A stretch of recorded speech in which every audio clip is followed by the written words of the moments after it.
taking you to the front lines. Any great American who wants to step up and serve their country gets me super excited. Talking to those who have answered the call to service in the U.S. Navy. And taking you aboard the USS George H.W. Bush. We know what works. Freedom works. This is Voices of Valor, Freedom at Work. Hi, I'm Shannon Royster, and I'm joined by reporter Lydia Blackstone and photographer Dan Scott. And about 2 months ago, you guys returned from a fun, exciting adventure. We were invited by the U.S. Navy to go on the adventure of a lifetime. It was something else. We went all the way to Norfolk, Virginia. We flew out from Savannah, went there. We got to live on an aircraft carrier and spend some time with the Navy and do some of their training. Quite an undertaking to get it all to come together, but it was a great time. Once in a lifetime opportunity. It was probably one of the best weeks of my life.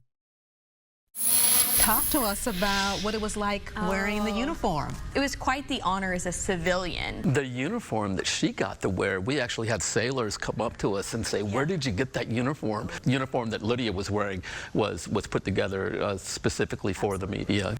Okay, I'm gonna do the bun. When I heard them say, you can just go to Walmart and get a pair of like black worker boots or whatever, I said, no, not my reporter. Okay, she's going to look the part. I'm gonna put her in combat boots. Do you get good at it, Dan? It becomes second nature. It's called muscle memory. Once you do it 1,000 times, it gets a lot better. And Dan's an Army veteran, so like he knows the proper way to lace up the boots. He knows the exact way to cuff the different sleeves, and Dan had me set. We're taking Lydia and making her look like a sailor instead of a rag bag.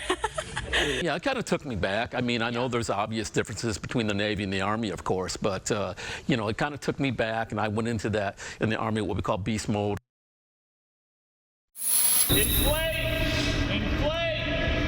All right, what was aviation water survival training like? Looking at it, I was terrified. Yeah, and a lot of people said that to me. They were like, how did you do that? How did you train for it? How did you prepare? And so, funny enough, I knew that I was going to have to be underwater for about a minute. I'm not the best swimmer, but I'm not a bad one. And so I actually just went to the neighborhood pool for like a week, and me and my friends, they would time me for a minute to make sure I could hold my breath.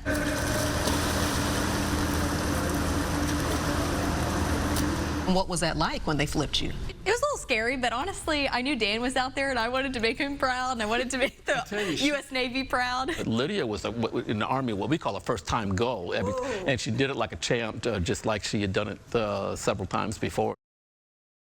As a pilot, you can hear all the right instructions. Skull, so pull towards myself with this hand, and this other hand's going to be here. So. But aviation water survival training is more than words, and it's all smiles until it gets real. Hey, it's Lydia here, and I am all geared up in my flight suit right now because I'm about to hop in this pool right here for aviation water survival training. So basically what we're going to do is we're going to simulate what it's like for a pilot when they eject out of their aircraft to what they have to do when they get in the water. And then it got real. Here's me. What I'm doing there is unlocking what would be a window in a downed aircraft, working against the clock to catch my breath. But after, the smiles were back, and I was ready to take on round 2. Disorientation, much of what like a pilot experiences when their aircraft crashes. Flipped underwater, locked in. After unlocking my seatbelt, a quick escape through the window.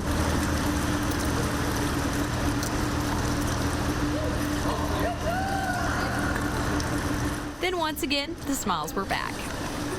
A thrilling whirlwind. Minutes later, I was up in the air in a helicopter. This is how we're going to dry off. And just like a naval aviator, looking down at the water with a hit of confidence. Prepared for anything that could go wrong.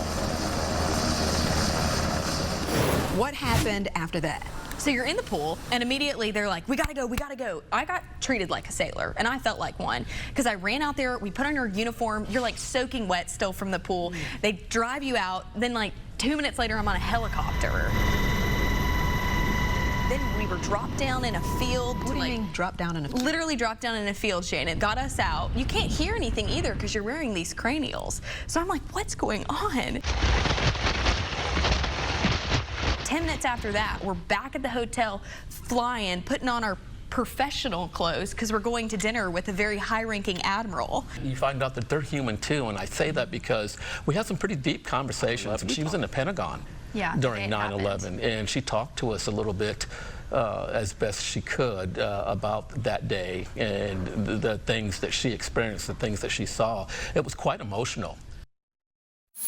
Talk to us about the sailors. What were they like on board the submarine? So I've been out of the military for a while now, but getting aboard that submarine and talking to some of those sailors, you know, it's just that there's like a common language. It was just an honor to meet the ones from like our area. What can I get for you? May I have chicken? It's my friend. Chicken. You want bread? Sorry, it's not that you're fighting in a war or you're going to this because you hate what's in front of you. It's because you love what's behind you. And that's what I felt when I talked to one of the sailors from Brunswick, because we're talking about how we love Savannah, how we love St. Simons, how we love Georgia, and it's like that's why he's doing this, and he's so young. I wanted to travel. I wanted to be by the water. You may have heard the slogan, join the Navy, see the world. 3, 2, 1. All right, let it go. Torpedo man John Rooks certainly has, but his home is... I love Brunswick, Georgia. For his time in the Navy so far, this has been his home. The 1980 submarine, the USS Pasadena, currently docked in Norfolk, Virginia. Here I go. When we went underwater ourselves to check it out, we noticed a few things. Close hallways. Not always like that. You're always kind of sliding. Yeah. Close ceilings. What if you wake up at night? Does that happen? You wake up and hit your head? But also some incredibly close sailors. That's most definitely hard, but the people here make it a lot better. I lock in, I bring a lot of snacks, make sure I have a plan and a routine for my schedule's going to be day to day. The crew being over 100 men at any given time, they have to be prepared to be deployed underwater for up to 6 months. But they say the sacrifice of sunlight is worth it to know the job they do helps to deter enemies.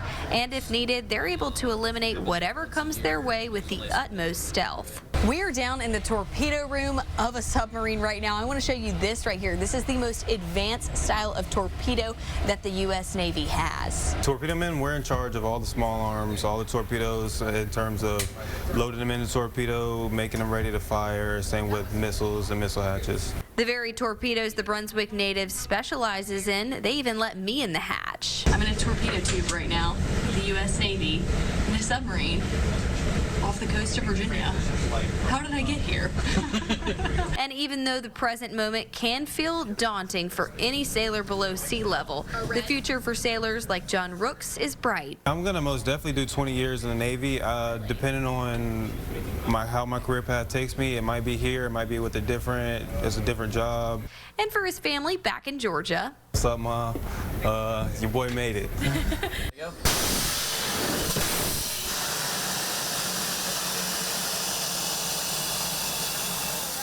You're in the tube. Yeah, I'm in a nuclear... And you fired something. Tube. You fired something at the end of the story aboard the sub. What was it? It was in a nuclear torpedo. Okay, they would never let a civilian news reporter do that. Thank God, honestly. See you. Bye, Lydia. You ready to shoot the tube? And they usually crawl down there and sign their names at the bottom when they fire their first one. And you couldn't do that? I couldn't do that. That's the only thing I didn't do, and I don't regret not doing it. Still to come, our high-flying adventure takes us all the way out to the Atlantic Ocean. It's not all about me. There's going to be times, especially with my job, where I have to put others before myself. How these young sailors are achieving their dreams under the leadership of the U.S. Navy. Voices of Valor, Freedom at Work will return right after this break.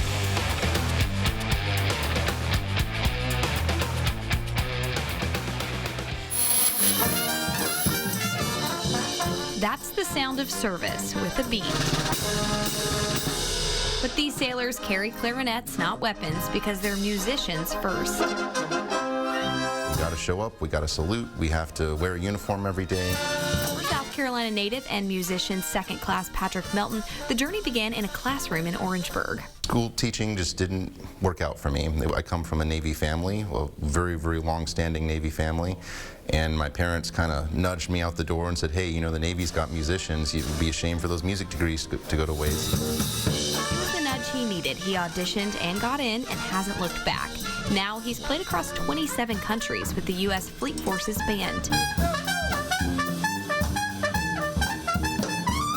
And their work is more than just morale for sailors, it's diplomacy. When we're going into these foreign countries, we wave the flag for our allies, make them feel safe and like they know that we're partners and that we're there to protect them. One performance in Panama struck a personal chord. During a humanitarian mission, Melton met an elderly woman from a remote village. With tears in her eyes, that it was the first time a musician had ever come to her town in 80 years of her life. And she found it so meaningful that we were there.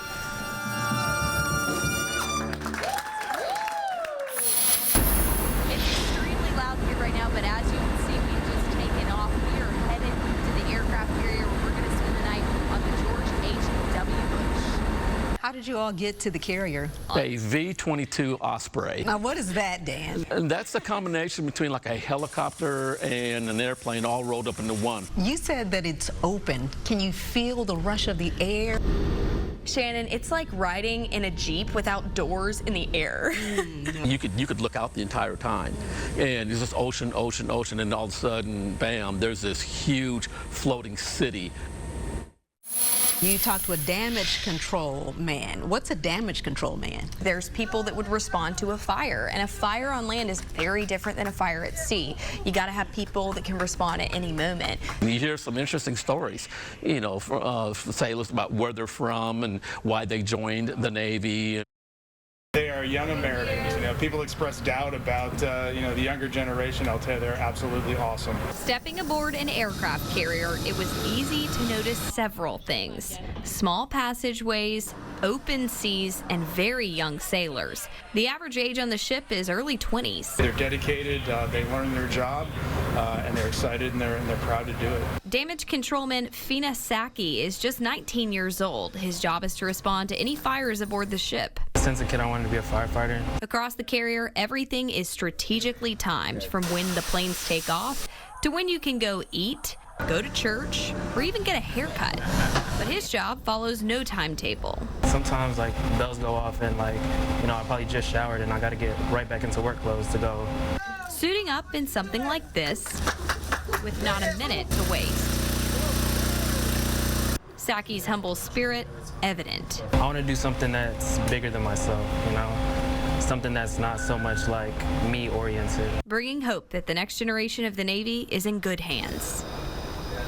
Many people dream of becoming a pilot, but it takes a special kind of person to actually achieve it. At one point, the LA can go so far down, and the ship come out of the water that it completely disappears, and you're basically staring at death in the face. Meet the team training the next generation of combat-ready pilots to do the impossible.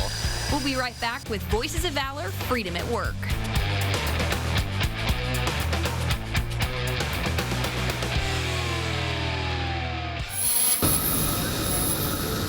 You feel the heat coming off the back of the aircrafts that were taken off. That's how close we were. We were taken out on the flight deck with the pilots as they're training. That's the mission of this whole operation, is to get these pilots carrier certified. They took us into the ready room, which is where they get their briefings. And that is when I felt like Top Gun. A lot of great naval aviators came before me, and if they could do it, then I can make them proud and do it myself. It's the defining act of naval aviation. Taking off and landing on a moving carrier, a steel island in the middle of an unforgiving ocean. Imagine aiming for a postage stamp with no room for error. When you go to take a catapult shot, we take it at full power, so get the signal to run it up.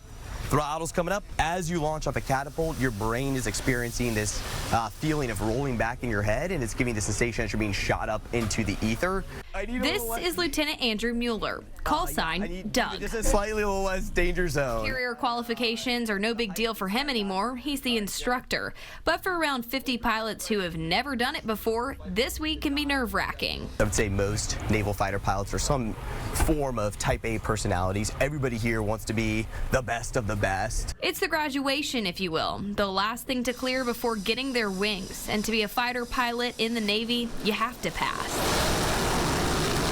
Every landing is graded in detail. Every landing is debriefed. There's a score that comes with everyone. This is the commanding officer of the carrier, the USS George H.W. Bush, Captain Robert Bebo, call sign Timmy. A lot of us get our call signs when we're younger pilots. You know, I went through my initial F-18 training back in the early 2000s. South Park was all the rage. This is the hangar bay here, and this is where they store the F-18s that are behind me, also the F-35s. We see those take off the flight deck, but they're stored down here. And when they deploy this massive ship, they have around 70 aircraft. Pilots vying to be a part of those deployments have to prove themselves, first in the day, then if they pass that, at night. The night is where we operate. The opportunity to go out there and do our country's good deeds. You know, there's bad people around the globe who need to be taken care of, and at night is the best way to do it. But on the flight deck, it takes a coordinated team, dozens of people in a rainbow of uniforms working in perfect unison with one mission, launching the next generation of combat-ready pilots. Freedom is not free. You know, it's paid for by veterans. It's paid for by those that are active duty. There's a huge sacrifice. Like, it was so much more than just seeing them land that plane. It was the fact in the ready room, they're showing me pictures of their daughters, of their wives, their people back home that they love, and they're telling me why they signed up to do this. And you're seeing it in real time. Answering the call to service is the ultimate act of sacrifice, because behind every great sailor is an even greater support system. How looking back is sometimes the only way to move forward.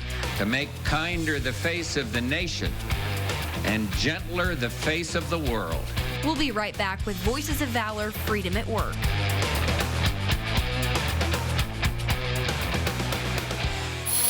The slogan's Freedom at Work. That's kind of the guiding statement of the ship, because it's named after George H.W. Bush, and in his inauguration speech, he said this great quote, you know, we know it works, freedom works.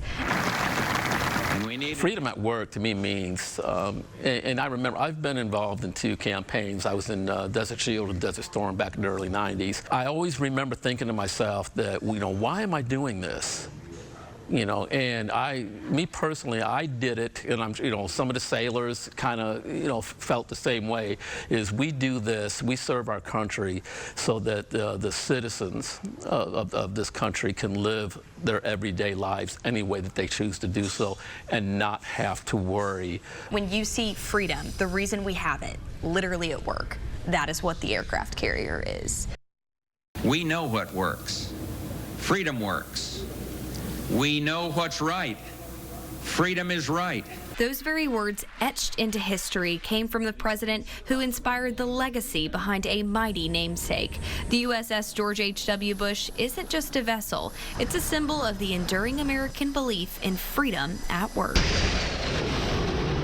The story begins on George Herbert Walker Bush's 18th birthday. He decided it would be the best present for him to go enlist in the United States Navy. And it was during World War II. He was a decorated World War II pilot, shot down over the Pacific, but rescued by a U.S. submarine just moments before enemy forces closed in. After the war, he graduated from Yale, but service to country was still his mission. George H.W. Bush launched his political career in Congress, rose through the ranks of international diplomacy, from the United Nations to the CIA, and became the vice president under Ronald Reagan. Just 4 years later, he himself would become the commander-in-chief. As he today places his hand upon the Bible and solemnly swears before thee to preserve, protect, and defend the Constitution, give him the wisdom, integrity, and courage to help this become a nation that is gentle and kind. We live in a peaceful, prosperous time, but we can make it better. For a new breeze is blowing, and a world refreshed by freedom seems reborn. For in man's heart, if not in fact, the day of the dictator is over. His presidency was one of traditional conservatism. He spoke of peace by strength in a time the world was navigating the final years of the Cold War. Even after leaving office in 1993, President George H.W. Bush remained a steadfast figure in American political life. And outside his devotion to his family and his beloved wife, Barbara, it said one of his proudest honors was this very vessel, commissioned in 2009 to bear his name. George H.W. Bush. From the flight deck where young aviators train, just as he once did, to the narrow passageways walked by America's sailors, his legacy lives on. Because this ship doesn't just carry aircraft and crew, it carries a mission. It carries the enduring American promise of freedom at work. What did you take away from the adventure? I felt like I was on a mission, personally, but it was very easy to talk to the sailors. You can explain it all that you want to, but the only person that's really going to get it is the person that's there with you.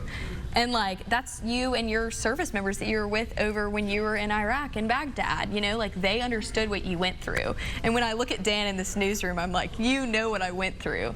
And he's my battle buddy. Yeah, battle buddies. Yeah. Battle buddies. Well, thank you both so very much for sharing your perspective of the journey, and thank you all for watching. We hope you enjoyed this 30-minute special. For Lydia Blackstone and Dan Scott, I'm Shannon Royster.